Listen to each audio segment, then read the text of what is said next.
Hi everybody, we got a request on the Comic Book Clog TikTok channel to read the Spider-Man Prevention of Child Abuse issue, so here it is. Produced in cooperation with the National Committee for Prevention of Child Abuse. Spider-Man. In this special issue, Spider-Man introduces two tales which explore the tragedy of verbal abuse of children. You're so pretty, I hate you, you see in the top scene, and the bottom scene here is quit your crying, you baby. You're what's driving me to drink. This special edition sponsored by 7-Eleven. Dear reader, did anyone ever say to you, sticks and stones may break my bones, but words will never hurt me? If so, maybe you know it's not true. Words can hurt as hard as a fist, particularly when words come from someone you know and trust. This comic is about children who have been hurt very badly by the words of adults they love. The stories tell children what to do if an adult says cruel things to them.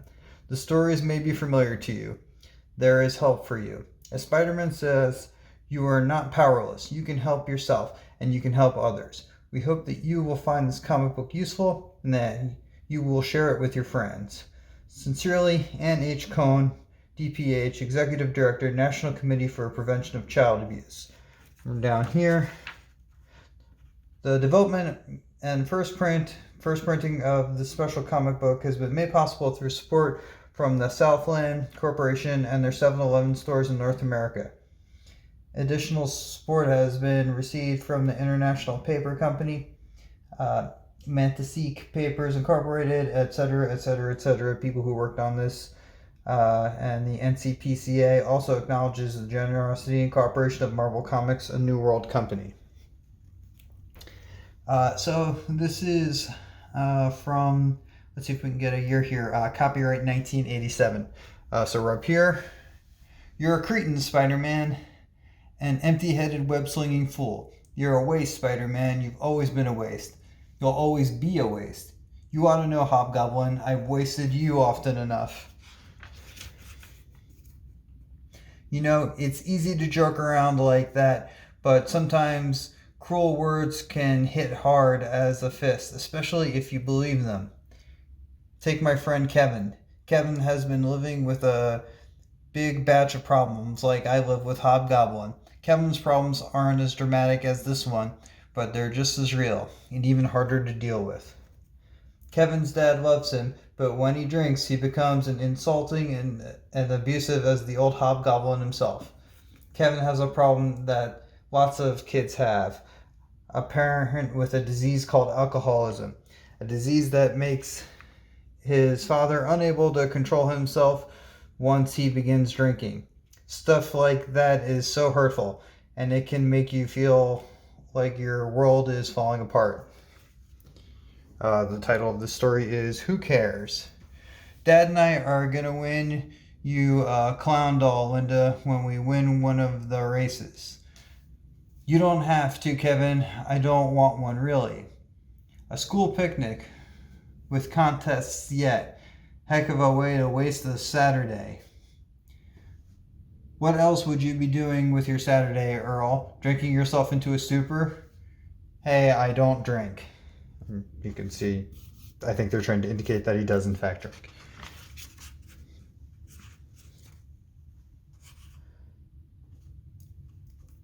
Betty, what are you doing? Put these in the cooler. But beer isn't allowed in the amusement park. Look, this school picnic junk is your idea. It's your idea every year. I'll do what I want. Don't make a spectacle of yourself, Earl. That's all I ask. Hey, the chocolate chips. What are you doing, Dad? That's dessert. Shut your yap, Kevin, and leave those cookies. Why can't you be more like your sister? And you see Kevin's putting them in his pockets. Hey, give me those. Now get out of here. It's all your fault I have to go through this grief. Look at Linda. She's cool, Kevin. Why can't you be more like your sister?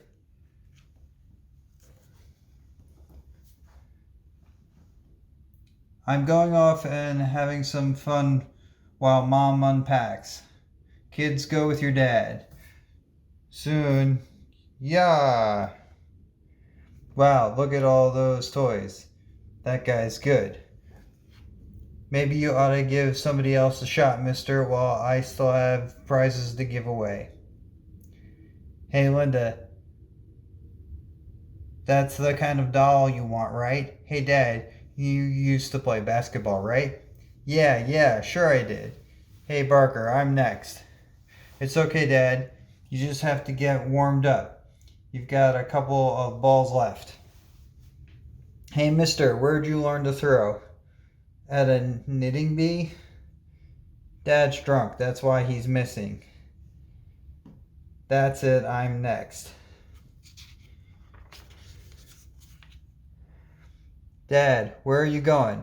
Shut up and get out of my sight.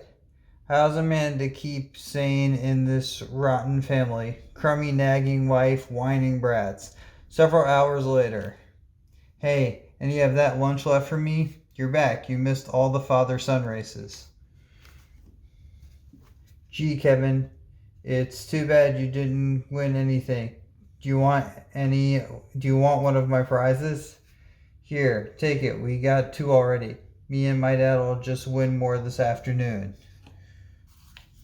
I don't want your stupid doll. I hate this stupid picnic.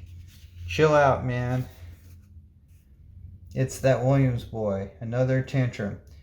Doesn't know how to behave. Always in trouble. If he was my son, I've had enough of this baloney. We're going home.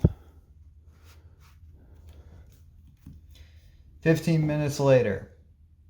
It's your own fault, Kevin. How dare you make a public spectacle of yourself, of us?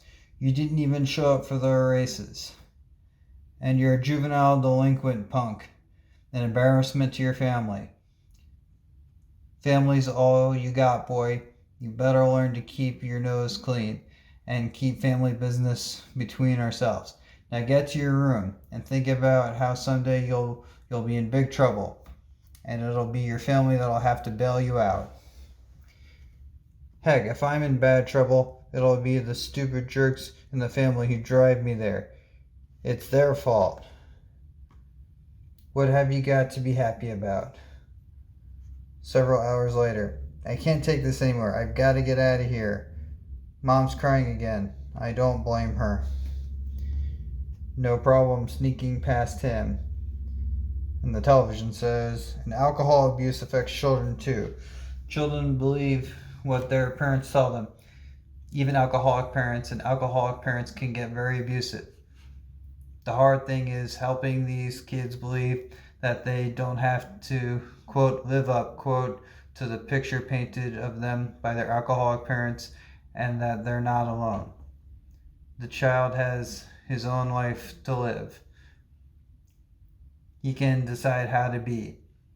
And the first thing he should do, and in some ways the hardest, is to reach out, ask for help. There is help out there. Blam. Hey, Linda, guess what? What? Hey, that's one of Mom's Valium pills. Well, Mom takes them when Dad yells at her. Dad scares me so much. Listen, Linda, you don't have to do that. I just saw this TV show. They were talking about us. They said we didn't have to act rotten just because Dad gets drunk. That we can make our own lives and we should ask someone else for help. Honestly, Kevin, grow up. Complain to the outsider about Dad and he'll beat you black and blue. The only way to deal with Dad is to just keep out of his way. You better just forget the whole thing. Sunday afternoon. Hey kids, look, it's your Uncle James. Hiya, Princess, how's it going? Hey Kevin, you up for a game of catch? Watch it, you're so clumsy. It's enough to drive a man to drink having a son who can't catch. Oh no, I better get out of here. Dad looks real mad.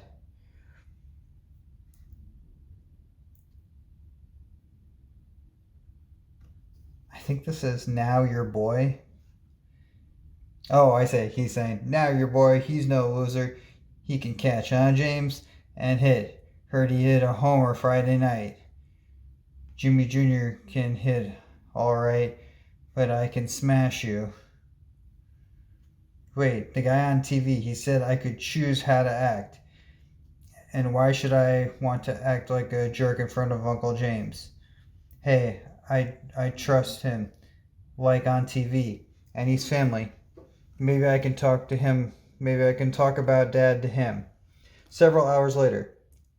Hey, Kevin, what's happening? A little old for hide and seek, aren't you, kid? Yeah, but this isn't a game. Listen, Uncle James, it's about Dad. I know he's your brother and all, but he drinks all the time and he yells and Mom takes pills and Linda started and I listen, Kevin, whether your dad drinks or not, that's your dad's business. You keep out of it, boy, you hear? You better keep your lid button shut. Later with his father. Look at all those TVs. I'd love to own a store like that. Watch all the TV shows at once while I worked and wake up and smell the coffee, kid. Why, just that plate glass window costs more than I make at the plant in a couple of months. And you, heck, you'll never be any better off than me. Come on, let's go to Danny's. The usual, Danny, and a Coke for the kid. So what about it, Kevin? What do you say we play some pool? Gosh, really? I never played pool before. No, Kevin, the 8 ball goes here. What, are you stupid? Now you get your pool cue, and I've seen how they do it. Like this, right? No, no, no. What's the matter with you, boy? Why can't you get anything right? The next day at school, I have put up with your disruptions month after month, Kevin. This is the last straw. The assistant principal can deal with you, and if I have anything to say about it, you won't be coming back next year. Kevin, I've been receiving some disturbing reports about you. Your fight on the playground, you disrupt classes, your grades have fallen to an all-time low. You're a very bright boy. Can you think of any reason why this is happening? The talk show guy said I should talk to somebody, but I tried to talk to Uncle James and I ended up in more trouble than ever. No, no, sir, I can't think of anything. Then I will have to send a note home to your parents next time. Thank you, Mr. Ramirez. Remember, Kevin, if you ever want to talk, well, I'm here. I'll be glad to listen and help in any way I can. Now get back to class, and Kevin, try to stay out of trouble. Much later. Where were you? Who do you think you are coming home so late? Don't you know your mom was worried sick about you? No good, stinking crybaby, cringing crybaby screw up. You're a waste, boy. You've always been a waste. Stupid brat. You're gonna get in big trouble. Mark my words, you're headed for trouble. Dad says I'm no good. I'll show him no good. That window is gonna be splinters. I'm gonna chuck this rock right through it. Just like Dad threw that bottle. Just like him. The TV guy said, it's up to me. I decide. What am I going to do? Later. Linda, can I come in? Hey, where'd you get those pills? From your room, dope, right where you put them. Linda, listen to me. I almost smashed a window tonight, and little kids don't need drugs. They're dangerous. Something's really wrong with me. Something's wrong with all of us. I'm going to tell somebody. Who? Who'd listen? Who'd care? Mr. Ramirez. He's the assistant principal. He said he'd listen. He said he cared. Yeah, sure. Kev, when Dad finds out, he'll kill you. He almost did, Linda. I don't think he hates us, but he hurts us anyway. That's one of the things that's wrong. Look, he said I could call him. Oh, hello, Mr. Ramirez. This is Kevin Williams. Look, I know it's late, but look, would it be okay to come talk to you tomorrow about my problems with my family and stuff? Great, thanks. I'll be there. And listen, would you mind if I brought my little sister? The end. And here's the postscript. The next day, Kevin and Linda explained to Mr. Ramirez their problems. He got them into a special group for children of alcoholics called Alateen. Kevin and Linda are getting help, and it looks like their dad will join Alcoholics Anonymous.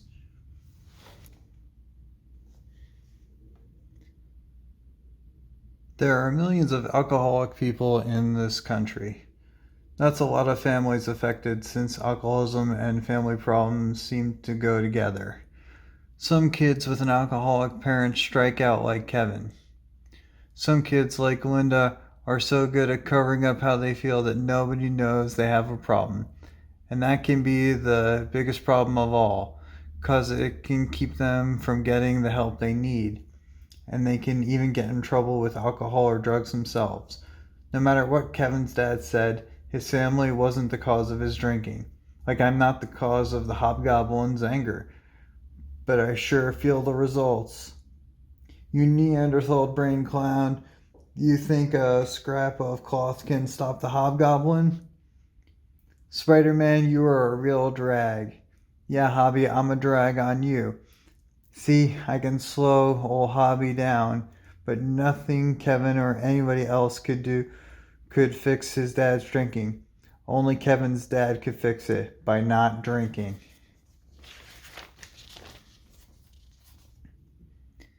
Kevin knew he couldn't force his family to get help, but he was smart enough to get help for himself and his little sister. I know that getting help is a good idea, because back when I was a kid, before I developed superpowers, I was sexually abused by my trusted friend Skip, and verbally and emotionally abused at the same time. It all happened in Spider-Man and Power Pack number 1. But Kevin was like me. He learned he could change his life. And the first step was to talk about his problem with an adult he trusted. Like, I can trust my danger sense. It's going off, helping me. Surrender, Spider-Man. You'll never escape my glove blaster. Oh yeah, Hobby. That's no bullseye. You know, a danger sense would have been real useful to my pal Susan's friends. Useful to my pal Susan's friends. It would have protected them from her. You see, Susan felt mean and angry all the time. She thought nobody liked her, and really, who could blame them? Nobody wins. See, Roy, I can stand on my hands the longest. I can stay this way forever. I win. No way. 2 minutes is what you said, and 2 minutes is what I gotta beat. After that, we'll try for more. Forget it. I want to see how long I can go, and I gotta be home by 5:30. It's supper time soon for all of us, Susan, and it's my turn now. That's the rule.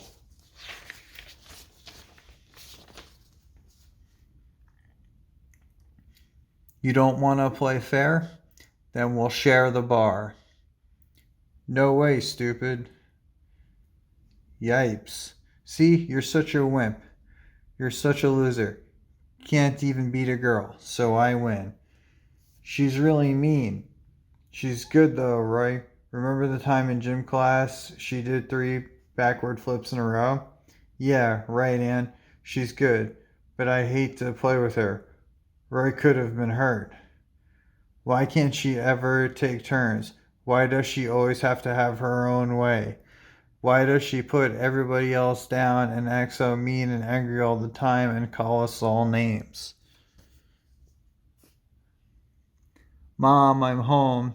Sorry I'm late, but I had to prove to Roy I could do a handstand on the bar longer than he could.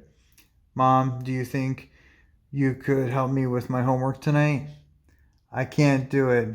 I don't understand the math. It's fractions and I need help. Man, I sympathize with that. Susan, you're so much trouble. Can't you see I'm busy? The sauce, oh no. Susan, honey, hurry and set the table. Dinner's almost ready. Yes, ma'am.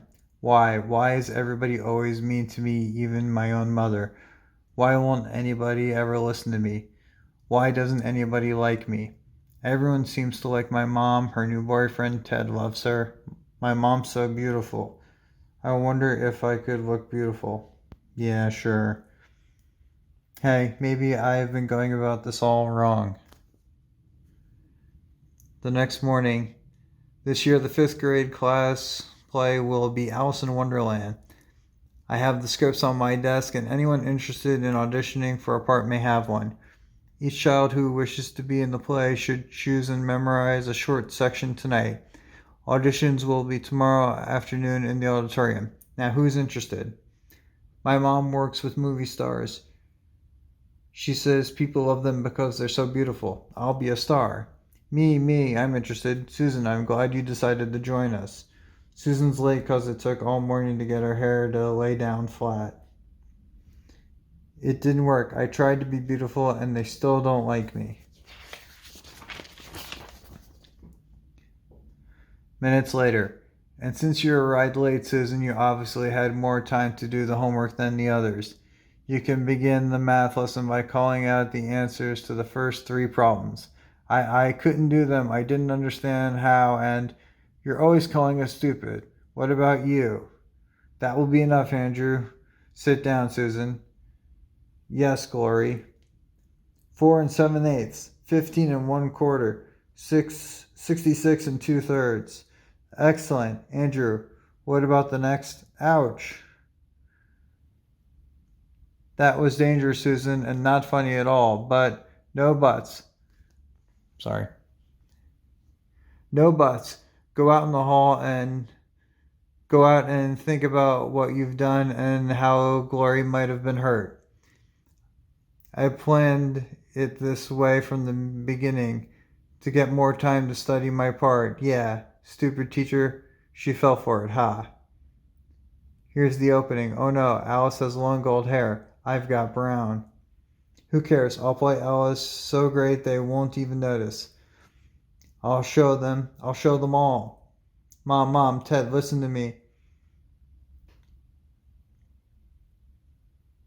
My class is going to do a play. I'm going to be in Alice in Wonderland. We try out tomorrow for parts. Who will you play, kiddo? The Queen of Hearts? I can see you up there swinging your fist at the other kids and shouting, "Off with your heads." No, I'll be Alice. Don't count on it, Susan. That part's sure to go to some flaxen-headed little beauty. No, really, Ted. Mrs. Mulray thinks I'm the most talented and beautiful one in the class, and I'm the best actress, too. And when you're the best actress, well, that might be true. You're sure cause enough scenes around here. No, really, Ted, Mrs. Mulray says I'm gonna be great. I'm gonna be the best Alice in Wonderland that school ever had. Don't count on it, dear.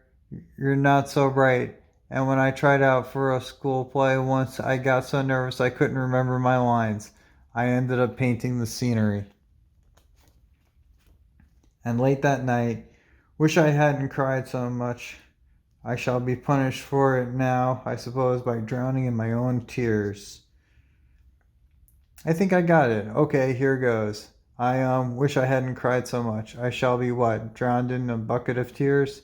I can't remember. Rats. It's a dumb scene anyway. Maybe I ought to do a different one.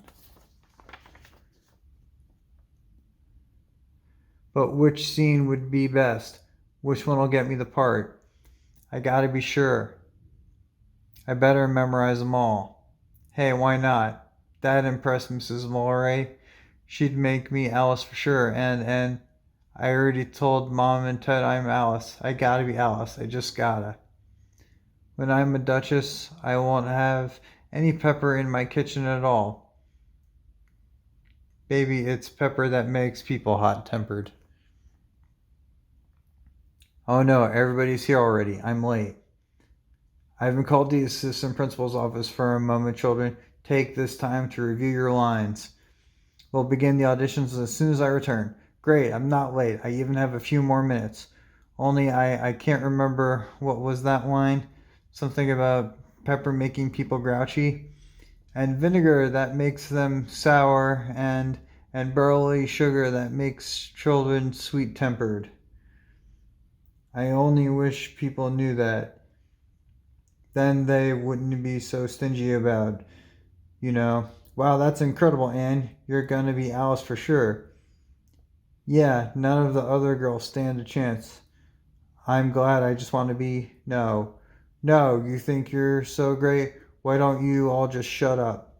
We don't have to if we don't want to. How'd you learn your lines so good, Anne?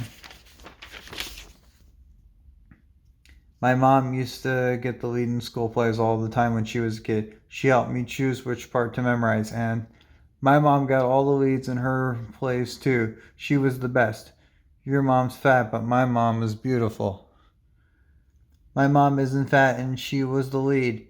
She showed me pictures. Your mom was with the people who paint the scenery. Take it back. She was not. She was talented and beautiful and everybody loved her. Take it back. Joe, go get Mrs. Morey. Susan, stop it. Cut it out. What are you, crazy? She's not crazy. She's just mean and bossy and a bully. We don't want you in our play. You're no fun. You spoil it for everybody. Why don't you just leave us alone? You're a terrible Alice, and I don't want to be in a crummy little kid play. My mom has movie stars for clients, and they could get me parts in any movie I wanted. Only my mom thinks I'm too young to be a movie star. I blew it. Why do I always blow it? Susan, what's the matter? Don't you want to audition? No, I hate the play. I hate those stupid kids. Anne started a fight with me because I was so good. She wanted to keep me from being Alice, and I already told my mom that I'll be Alice, but she didn't believe me. She never believes me, and her boyfriend makes fun of me. He tells me I'm mean and I'm ugly and I'm stupid, and I guess I am. My mom never pays any attention to me. She tells me I'm more trouble than I'm worth. Everybody hates me. I hate myself. Maybe if you treated the other kids differently, they might like you more. I don't mean to lie and fight. It's just sometimes I get so mad and mom won't listen. I can't help it. How about if I try to help you? It sniff won't work. I'll try if you will. Everybody has bad feelings sometimes, Susan. But when a person takes them out on other people, nobody wins. But Mom, I know she loves you, Susan. Listen, parents teacher night is coming up soon. Want me to help you tell her how you feel? Oh, would you? Soon. If I'm gonna try and act different, listen, Mrs. Laurie, I started it. Anna wasn't jealous of me. I was jealous of her. She's good. She's so good. I know she'll be Alice. Thank you, Susan. Telling the truth is sometimes really hard, especially telling the truth to yourself. But it's the first step. And I've been thinking, I'm sure you'd be a fine Alice, but, well, maybe it's a crazy idea.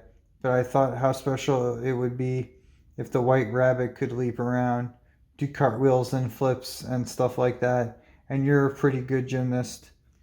You mean it? I could try out for the rabbit part doing cartwheels and flips and just say, I'm late, easy. I say that all the time anyway.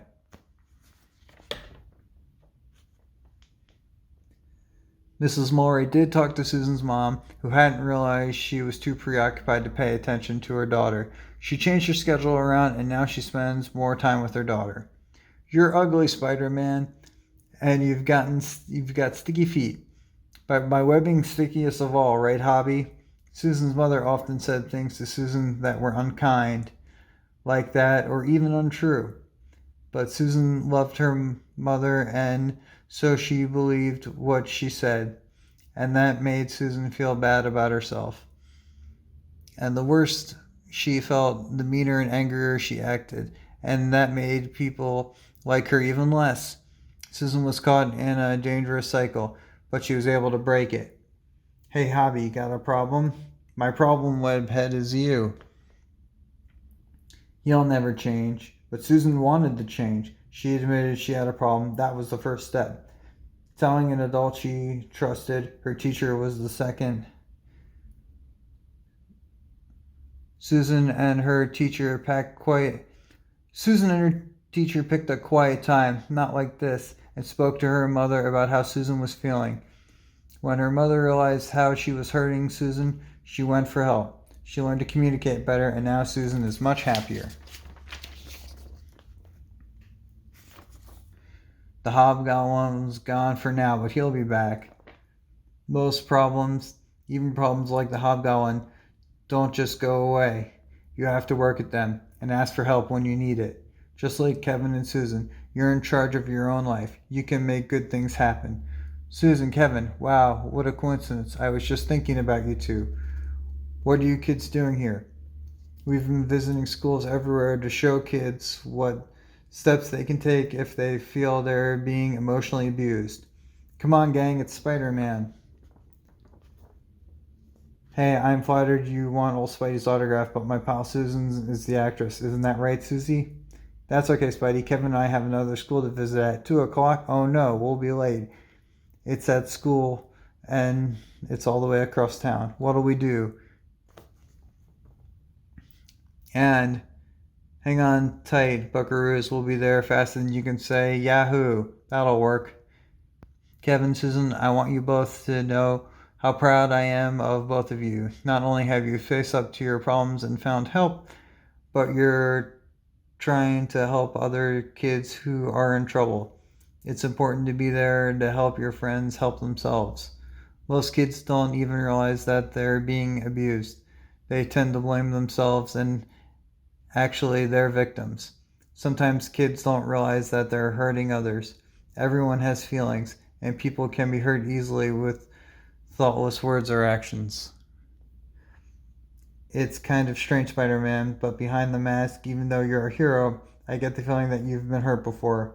You're right, Susan. After all, I'm only human.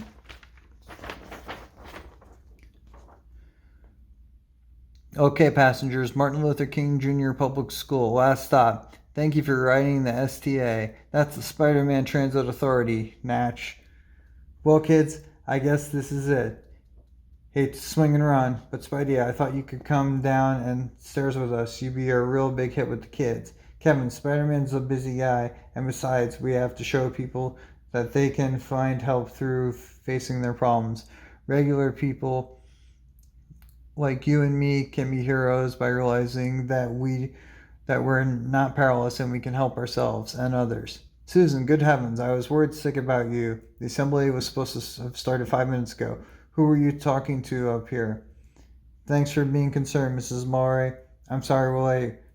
We would have been much later if it wasn't for Spy. Oh my, who was that masked man? And that's the end. Here's the back cover.